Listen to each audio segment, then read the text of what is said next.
mulia, elegan, dan syar'i. Bismillahirrahmanirrahim. Assalamualaikum warahmatullahi wabarakatuh. Innal hamdalillah wassalatu wassalamu ala Rasulillah wa ala alihi wa ashabihi wa mawalah. Wala haula wala quwata illa billah. Amma ba'du. Alhamdulillah, para bapak dan para ibu kaum muslimin rahimani wa rahimakumullah. Insyaallah kita kembali melanjutkan pembahasan kita dari kitab Al-Aqidah Al-Wasithiyah. Pembahasan yang mengantarkan kita untuk memahami prinsip-prinsip akidah Ahlussunnah wal Jamaah. Dan kita sedang dalam pembahasan dan kita telah menyelesaikan beberapa pembahasan baik yang berkaitan dengan al-imanu billah, beriman kepada Allah Subhanahu wa taala, al-iman bil yaumil akhir, dan beberapa pokok-pokok akidah Ahlussunnah yang telah kita lewati pembahasannya. Dan insyaallah kita masuk pada pembahasan tentang prinsip Ahlussunnah yang lainnya, yaitu prinsip Ahlussunnah, sikap mereka terhadap para sahabat Nabi radhiyallahu alaihim jami'an dan ahlul bait Nabi. Ini salah satu di antara prinsip yang membedakan antara Ahlussunnah dengan ahlul bidah. Terhadap para sahabat Nabi, sebagian kaum muslimin ada yang terjatuh dalam sikap caci makian kepada para sahabat Nabi. Bahkan sampai pada tingkat mengkafirkan para sahabat Nabi radhiyallahu alaihim jami'an. Sebagaimana tindakan orang-orang Khawarij yang mengkafirkan sahabat Ali bin Abi Thalib. Bahkan pengkafiran terhadap sahabat Ali sampai pada tingkat keberanian melakukan pembunuhan terhadap sahabat Ali oleh seorang Khariji, seorang Khawarij, Ibnu Muljim, dan bahkan pembunuhan terhadap sahabat Ali dianggapnya sebagai bentuk taqarruban ilallah, sebagai bentuk mendekatkan diri kepada Allah Subhanahu wa taala. Ini tentu sangat bahaya. Sedangkan para sahabat Ali kita tahu sendiri, dia adalah termasuk di antara sepupu Nabi, yaitu anak paman Rasulullah SAW. Beliau orang yang pertama kali masuk Islam dari kalangan anak-anak. Beliau adalah menantu Rasulullah SAW. Beliau khalifahnya Rasulullah SAW di antara khulafaur rasyidin, dan beliau adalah orang yang Nabi katakan Allah dan Rasulnya mencintainya, dan dianya mencintai Allah dan Rasulnya, sebagaimana ketika Nabi ingin menyerahkan bendera pada perang Khaybar. Beliau orang yang ditakyin yaitu Ahlul Jannah. Bagaimana orang seperti ini dikafirkan oleh seorang Khawarij? Dan bahkan Khawarij tidak hanya mengkafirkan Ali bin Abi Thalib, mengkafirkan Muawiyah bin Abi Sufyan, dan semua yang sejalan dengan Ali dan Muawiyah. Sehingga berapa banyak para sahabat yang kemudian dikafirkan oleh orang-orang Khawarij ini. Sedangkan mereka adalah sahabat Rasulullah Sallallahu Alaihi Wasallam. Di satu sisi ada fenomena sikap ghulu, sikap berlebihan terhadap salah seorang di antara para sahabat Nabi, semisal sikap Rafidhah, terhadap sahabat Ali bin Abi Thalib. Bahkan sampai mengatakan Ali adalah ilah, jenis sesembahan. Ini tentu sikap hulu, yang bahkan Ali sendiri kemudian menghukum mereka sebagai hukum bakar. Dibakar hidup-hidup. Para pemirsa yang rahmati Allah Ta'ala, terus bagaimana ahlu sunnah dalam masalah ini? Sehingga sikap terhadap para sahabat ini sangat menjadi titik pembeda antara ahlu sunnah dan ahlul bidah.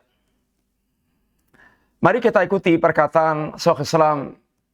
Beliau diantaranya mengatakan, wa min usuli ahli sunnati wal jama'ati salamatu qulubihim wa alsinatihim li ashabi Rasulillah sallallahu alaihi wasallam. Di antara prinsip-prinsip ahlu sunnah wal jamaah, di antara pokok-pokok akidah ahlu sunnah wal jamaah, dan ahlu sunnah wal jamaah adalah kelompok yang dikenal dengan al-firqatun najiyah, kelompok yang selamat. Kelompok yang namanya pula Taifah al-Mansurah, kelompok yang ditolong oleh Allah Ta'ala.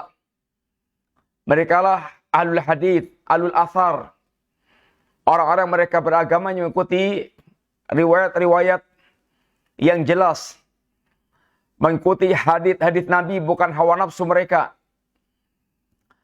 Di antara prinsip Ahlussunnah yang membedakan dengan al-bidah adalah salamatu qulubihim wa alsinatihim li ashabi Rasulillah SAW. Selamatnya hati mereka dan selamatnya lisan mereka terhadap para sahabat Rasulullah SAW. Kenapa tidak selamat dari anggota badan mereka? Karena para sahabat telah wafat. Sehingga mereka bisa melukai para sahabat itu dengan lisan dan hati mereka.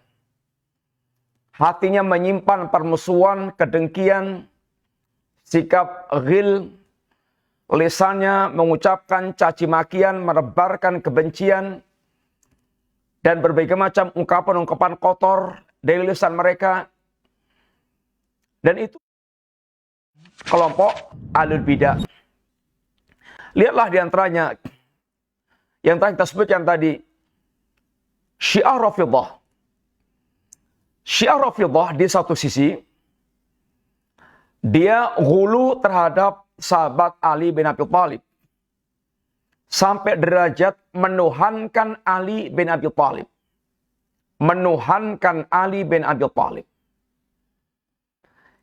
Di sisi yang lain, di sisi yang lainnya, keluar dari lisan mereka yang kotor, yang jorok, permusuhan yang sangat sengit dan mendalam terhadap para sahabat Nabi radhiyallahu jami'an, sehingga mereka berkedok dengan cinta ahlul bait, mengesankan mereka melakukan permusuhan hebat dengan para sahabat, dan mengesankan ahlul bait ada permusuhan yang hebat kepada para sahabat Nabi. Padahal cinta ahlul bait yang dilakukan oleh Syiah Rafidhah, dusta. Dusta. Dari mana kita tahu? Paling tidak ada dua indikasi yang jelas. Dua indikasi yang menunjukkan tentang kecintaan, kemesraan, hubungan antara ahlul bait dan para sahabat Nabi radhiyallahu anhum jami'an. Satu, berkaitan dengan penamaan. Penamaan. Ahlul bait banyak sekali yang menamai anak cucu mereka dengan nama-nama para sahabat. Abu Bakar, Umar, ini yang paling banyak. Utsman, kemudian yang wanitanya Aisyah. Ahlul bait banyak menamai dengan nama-nama tersebut. Sedangkan tidak mungkin orang menamai anak atau cucunya dengan nama-nama musuhnya, musuh bebuyutannya. Apalagi orang-orang yang mereka betul-betul sangat antipati dan memiliki kebencian. Para Ahlul Bait banyak menjadikan, banyak menamai anak cucu mereka dengan nama-nama sahabat Nabi, terutama Abu Bakar dan Umar. Yang kedua, para Ahlul Bait mereka banyak melakukan ini saling mengambil menantu, menikahkan antara anak-anak mereka dengan anak-anak para sahabat, atau anak cucu mereka dengan anak cucunya para sahabat. Dan ini dicatat oleh sejarah. Tentu orang mengambil menantu itu dari orang-orang yang mereka harap kedepannya akan bisa memuliakan anaknya, memuliakan keluarganya. Ini sudah menjadi sebuah perwatakan umat manusia. Bagaimana Ahlul Bait yang mereka menamai anak cucu mereka dengan nama-nama para sahabat Nabi, dan bahkan mereka menikahkan anak cucu mereka dengan anak cucu para sahabat Nabi, lalu dikesankan ada permusuhan hebat antara Ahlul Bait dengan para sahabat Nabi radhiyallahu anhum jami'an. Ini memang begitulah Syiah, pendusta yang agamanya ditegakkan di atas kedustaan. Yang salah seorang mereka mengatakan, at-taqiyatu dini wa dinu abai. Man la taqiyatalah la dinalah. Taqiyah yaitu berdusta, itu adalah agamaku dan agama kakek moyangku. Barang siapa yang tidak berdusta, maka dia tidak punya agama. Tentu sangat ngeri. Sehingga di dunia ini tidak ada agama yang tegak di atas asas kedustaan kecuali Syiah Rafidhah. Sebagaimana orang munafik, asas kehidupan mereka adalah kedustaan, kadzib. Orang-orang munafik adalah orang yang mereka dikenal dengan kadzabun, para pendusta. Wallahu yashhadu innal munafiqina lakadzibun. Allah menjadi saksi bahwa orang munafik adalah ini para pendusta. Kemudian di satu sisi ada lagi Khawarij yang mereka juga tidak selamat lisan dan hati mereka dari permusuhan terhadap para sahabat Nabi radhiyallahu anhum jami'an. Kalau Syiah mereka melakukan laknat-laknat, bahkan ada doa laknat untuk sonamai Quraisy, dua berhala Quraisy. Dan dua berhala Quraisy itu adalah maksudnya adalah Abu Bakar dan Umar. Justru manusia terbaik. Dia buatkan doa laknat. Yang iblis pun tidak dilaknat oleh orang Syiah, tapi mereka melaknat Abu Bakar dan Umar. Para pemirsa yang rahmati Allah SWT, maka di antara ciri ahlu sunnah adalah salamatu qulubihim wa alsinatihim, selamatnya hati dan lisan mereka terhadap para sahabat Nabi radhiyallahu anhum jami'an. Hati mereka selamat dari segala macam kedengkian-kedengkian, permusuhan-permusuhan, kebencian-kebencian, dan lisan mereka selamat dari berbagai macam umpatan-umpatan, memberikan gelar-gelar yang buruk, mengkafirkan, memfasikan, membid'ahkan, menyesatkan terhadap para sahabat Nabi, maka lisan mereka selamat. Hati mereka selamat.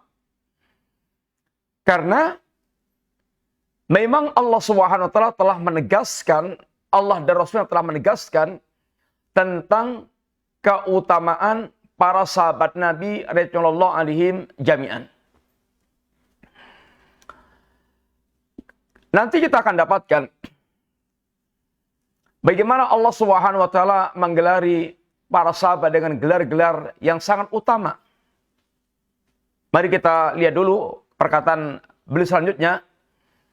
Kama wasafahumullahu bihi fi qali. Sebagaimana Allah Subhanahu wa taala mensifatkan tentang para sahabat dalam perkataannya, dalam firman Allah taala, walladzina ja'u min ba'dim yaqulun rabbana ighfir lana wa li ikhwanina alladzina sabaquna bil iman wa la taj'al fi qulubina ghillan lil ladzina amanu rabbana innaka ra'ufur rahim. Dan orang-orang yang datang setelahnya, datang setelah para sahabat Nabi, yaqulun, mereka mengatakan, Rabbana ighfir lana, ya Allah ampunilah kami, wali ikhwanina alladzina sabaquna bil iman, dan ampunilah saudara-saudara kami,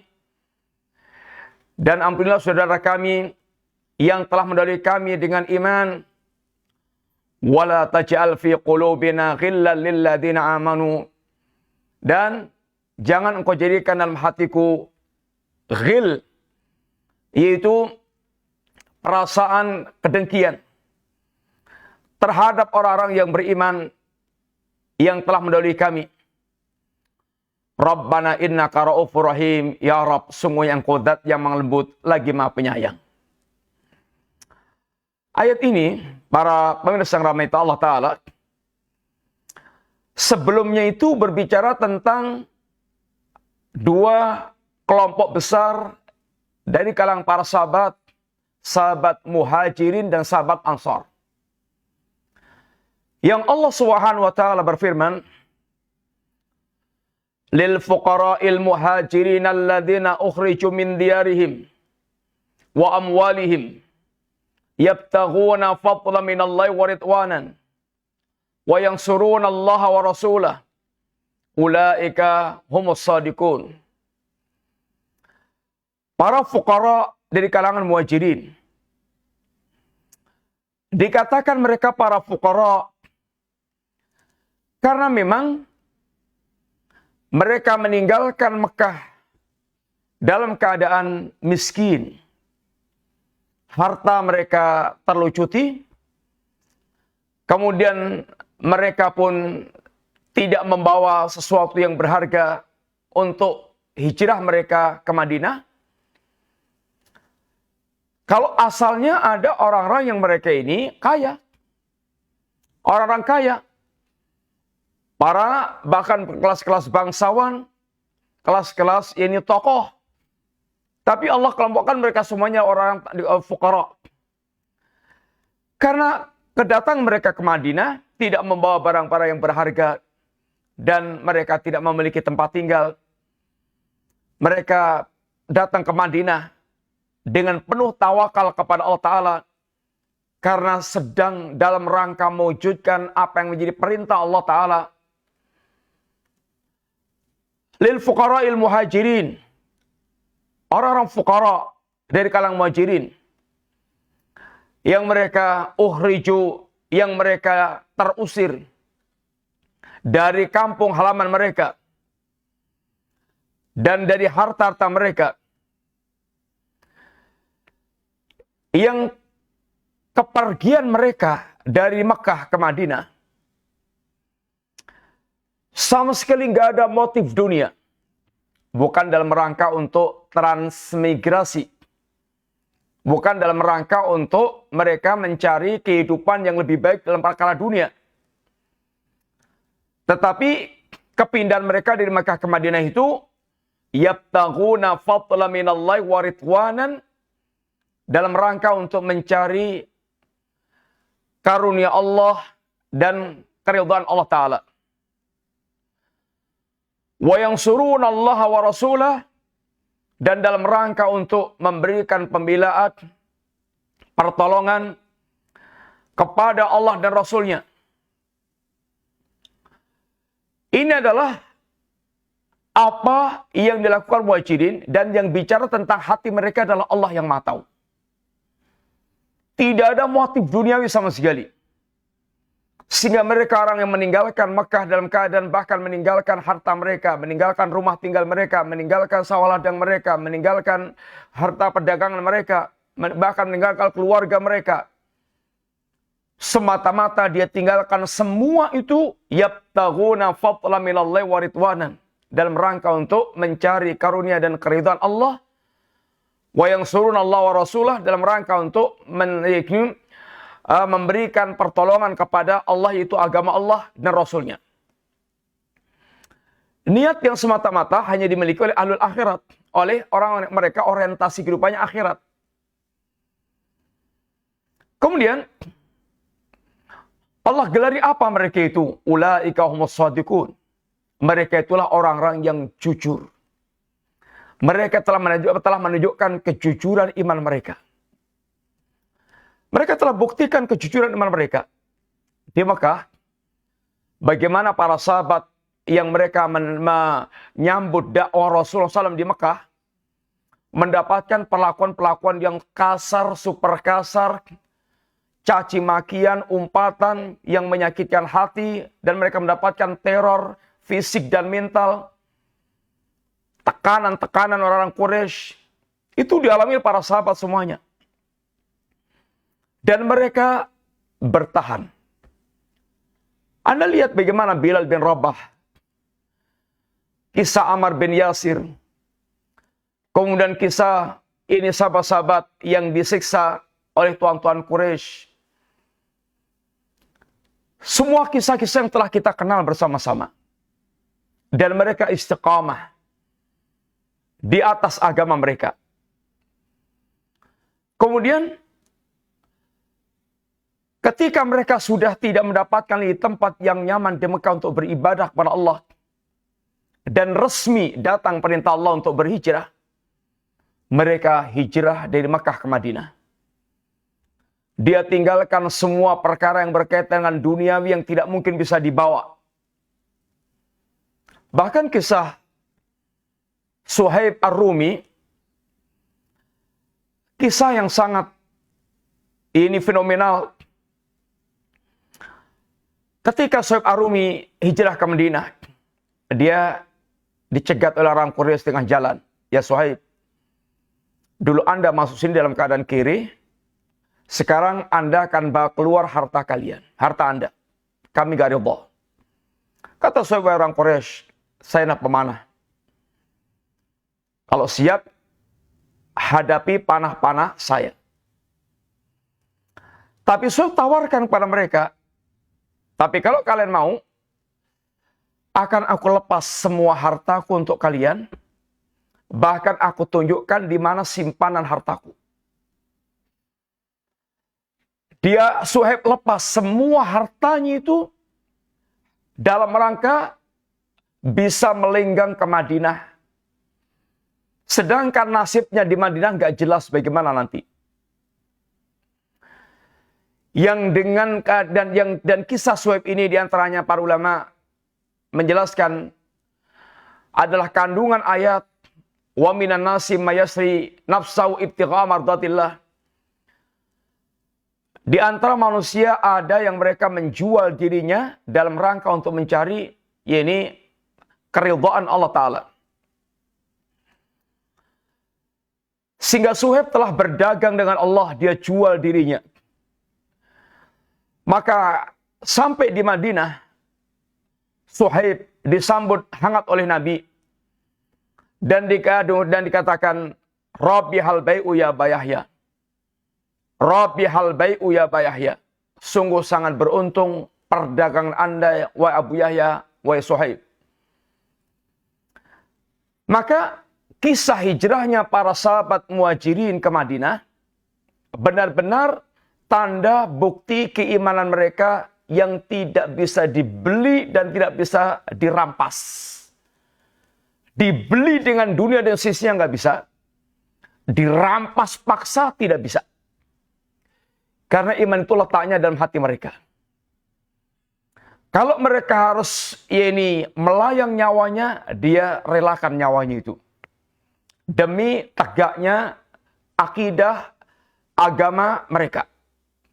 Maka pantas Allah katakan dengan ulaika humus shadiqun, mereka adalah orang yang jujur. Kemudian ayat berikutnya bicara tentang ini orang-orang Ansor, sahabat Ansor. Walladzina tabawwa'u dara wal iman. Dan orang-orang yang mereka itu telah mempersiapkan dar, kampung halaman untuk menyambut kedatangan muhajirin. Dan mereka sendiri telah mempersiapkan iman sebelumnya, min qablihim. Sehingga orang-orang Ansor bagaimana menunjukkan walaknya kepada muhajirin dengan kesiapan menampung para muhajirin dan mencintai mereka. Sehingga dikatakan Allah, yuhibbuna man hajara ilaihim. Orang-orang muhajirin ini, orang-orang Ansar ini mencintai muhajirin lillah wa fillah, karena Allah Ta'ala.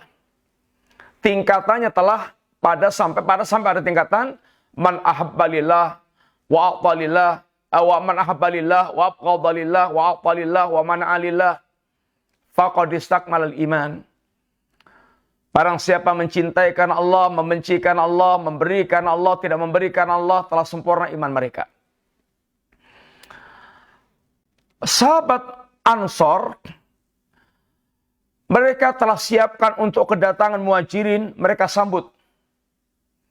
Dan bahkan mereka mencintai sahabat muhajirin. Yuhibbuna man hajara ilaihim. Ini bentuk walak para Ansar kepada muhajirin. Kecintaan karena iman.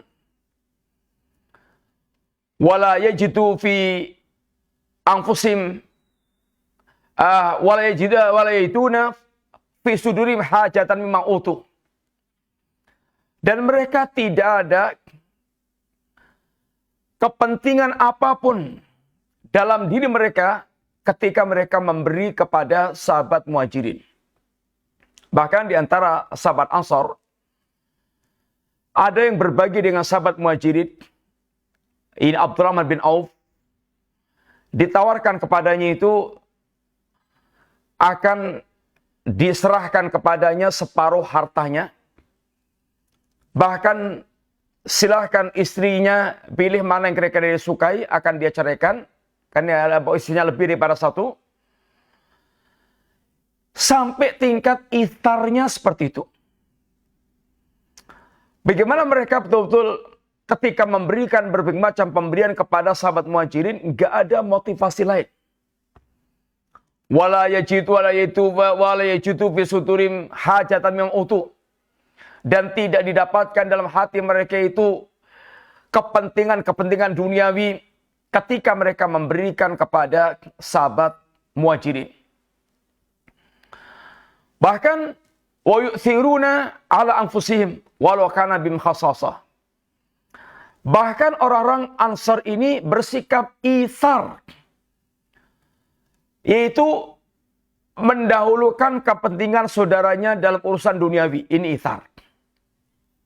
Dalam masalah berbagi harta, dalam masalah ini berbagi urusan kehidupan duniawi,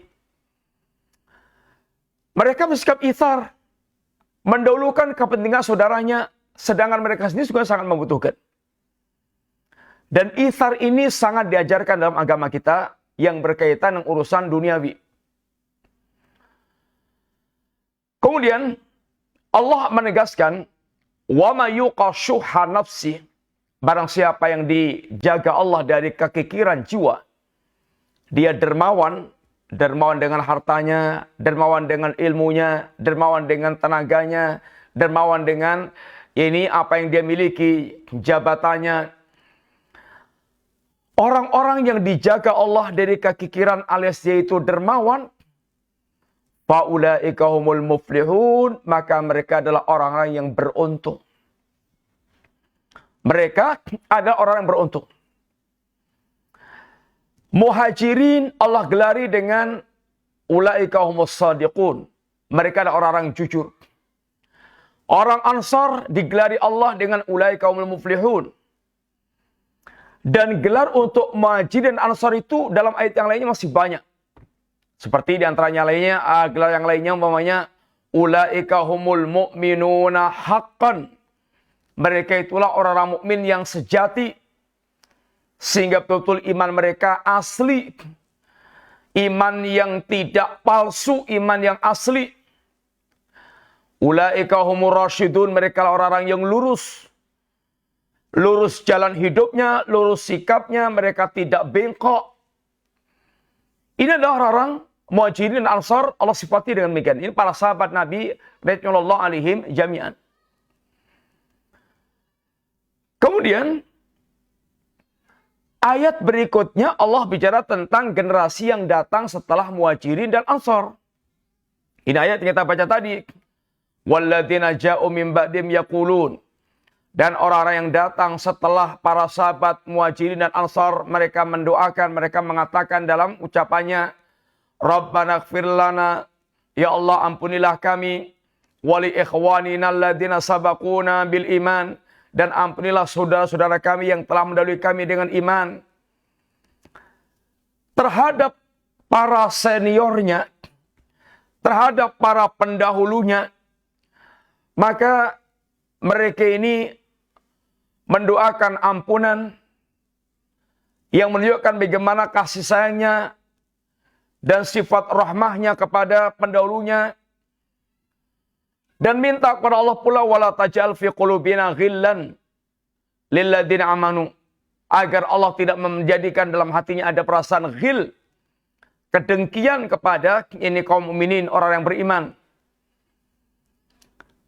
Yang perasaan ghil ini adalah kejahatan, penyakit hati, hasad, dengki, yang bisa kemudian mengantarkan munculnya berbagai macam kejahatan lain. Kedengkian orang Syiah Rafidhah menimbulkan kebencian kepada para sahabat dan menimbulkan makar-makar hebat kepada para sahabat. Bersihnya hati dari ghil ini termasuk di antara sifat ahlul jannah. Pernah Nabi ketika sedang khutbah atau sedang memberikan taklim kepada para sahabat, beliau katakan akan masuk seorang ahlul jannah.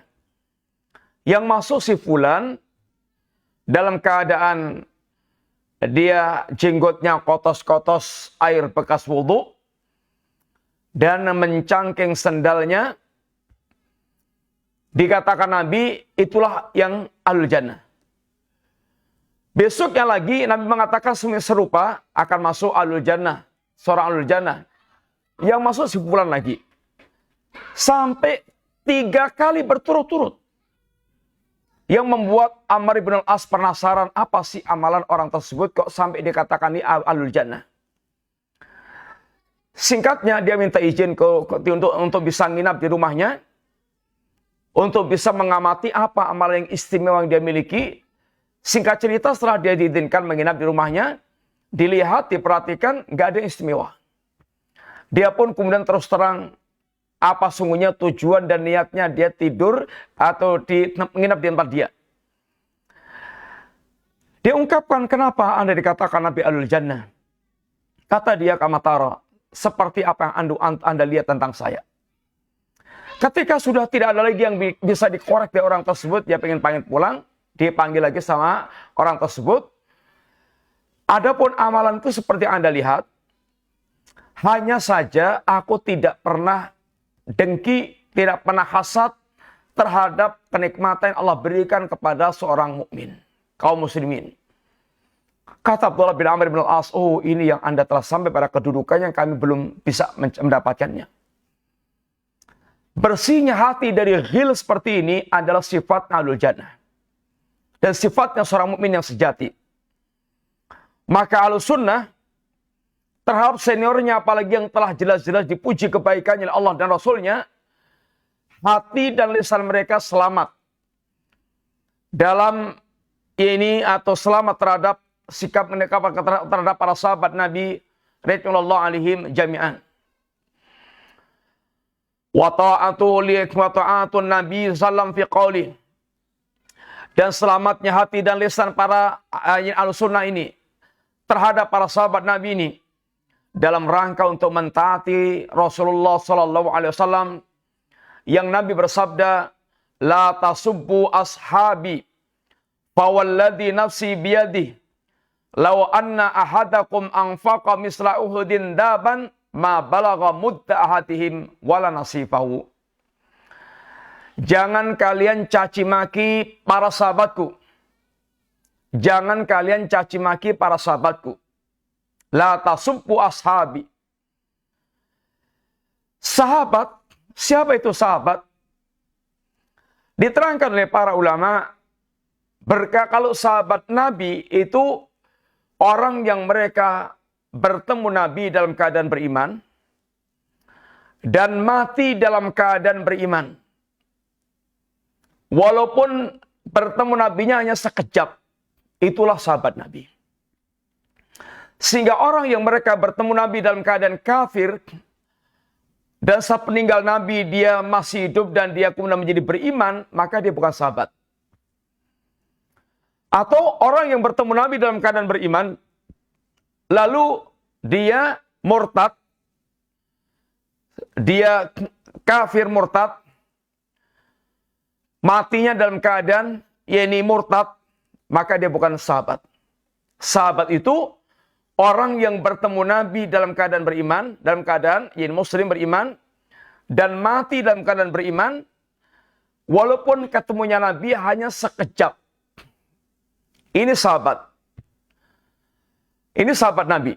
Adapun kalau sahabat kita, itu orang yang bergaul lama dengan kita, yang benar-benar yaitu sangat akrab dengan kita. Ini baru dikatakan sahabat kita. Jadi kalau sahabat Nabi, para ulama memberikan definisi seperti tadi. La tasubbu ashabi, jangan kalian caci maki sahabatku. Karena memang sahabat memiliki keutamaan-keutamaan yang tidak kita miliki. Allah yang telah memberikan tazkiyah kepada mereka, memberikan rekomendasi kebaikan tentang mereka. Satu di antaranya Nabi Allah katakan, kuntum khaira ummatin. Kalian sebaik-baik umat. Ini penegasan Allah Ta'ala. Kalian sebaik-baik umat. Ini penegasan Allah Ta'ala. Sehingga para sahabat adalah sebaik-baik, yakni umat. Nabi katakan tentang para sahabat, khairun nasi qarni. Sebaik-baik manusia itu manusia pada zamanku. Sehingga ini penegasan yang jelas, yang gamblang, dan ketika Allah yang berbicara, Allah tidak akan pernah keliru dan tidak akan pernah berubah karena Allah bicara dengan ilmu Allah Subhanahu wa taala. Dan Nabi pun juga demikian, kalau bicara dengan wahyu Allah Ta'ala, Nabi telah memuji para sahabat Nabi yang menunjukkan tentang jaminan kebaikan para sahabat Nabi radhiyallahu alaihim jami'an. Bagaimana Allah dan Rasulnya memuji para sahabat, lalu datang kita mencaci maki para sahabat Nabi. Maka Nabi wasiatkan, la tasubbu ashabi, jangan kalian caci maki para sahabatku. Sehingga ketika tidak mencaci maki para sahabat, itu adalah ketaatan terhadap Rasulullah Sallallahu Alaihi Wasallam. Adalah bentuk ketaatan kita kepada Nabi Sallallahu Alaihi Wasallam. Fawalladhi nafsi biyadih, demi Allah yang jiwaku ada di tangan Allah. Lau anna ahadakum anfaqa misla uhudin dahaban, seandainya ada di antara kalian yang berinfak dengan emas sebesar gunung Uhud, yang diinfakkan emas besarnya segunung Uhud. Gunung Uhud itu panjangnya kira-kira 7 kilo, lebarnya kira-kira 2-3 kilo, dan tingginya kira-kira 350 meter. Dan kita nggak tahu persis beratnya berapa. Infak emas 1 kintal saja, 100 kilo, jarang. Sangat jarang kita jumpai, karena kita sendiri punya emas sebesar segitu. Seandainya ada orang yang infak emas sebesar gunung Uhud sekalipun, ma balagha mudda ahadim wala sifahu, itu tidak akan menyamai infaknya para sahabat 1 mud atau bahkan hanya separuh mud. Itu tidak akan bisa menyamainya. yang menunjukkan tentang keutamaan sahabat yang tidak bisa dikejar oleh selainnya. Walaupun dia telah korbankan kekayaan dia sekian banyak, emas sebesar gunung Uhud, itu nggak akan bisa, yaitu menyamai infaknya para sahabat Nabi Rasulullah SAW jami'an. Para pemirsa, ini sekilas diantara ini keutamaan para sahabat yang kita dilarang kemudian mencaci maki para sahabat Nabi. Dan ini berbeda dengan sikapnya ahlul bid'ah, baik Khawarij maupun Rafidah. Ahlus sunnah adalah mencintai para sahabat Nabi karena Allah dan Rasulnya yang telah menegaskan tentang keutamaan mereka. Dan tidak keluar caci makian dari lisan Ahlus sunnah terhadap para sahabat Nabi. Dan hatinya tidak menyimpan kebencian dan kedengkian kepada para sahabat Nabi radhiyallahu alaihim jami'an. Para pemirsa, ini yang kita sampaikan dulu. Insyaallah akan kita lanjutkan pembahasan berikutnya berkaitan dengan pembahasan masih akidah tentang para sahabat yang membedakan antara Ahlus sunnah dengan Ahlul bidah. Dan pada sore ini kita tiadakan tanya jawab dulu karena akan ada ini acara berikutnya, kajian berikutnya, maka kita cukupkan dulu. Semoga manfaat. Insyaallah kita lanjutkan pembahasan yang akan datang dari bab-bab yang ada dalam kitab Al-Aqidah Al-Wasithiyah.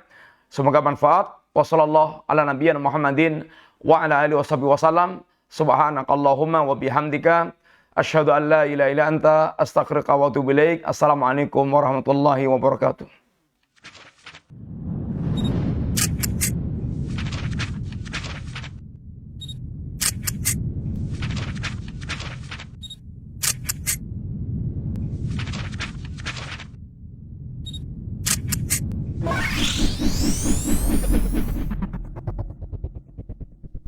Ihya, elegan dan syar'i.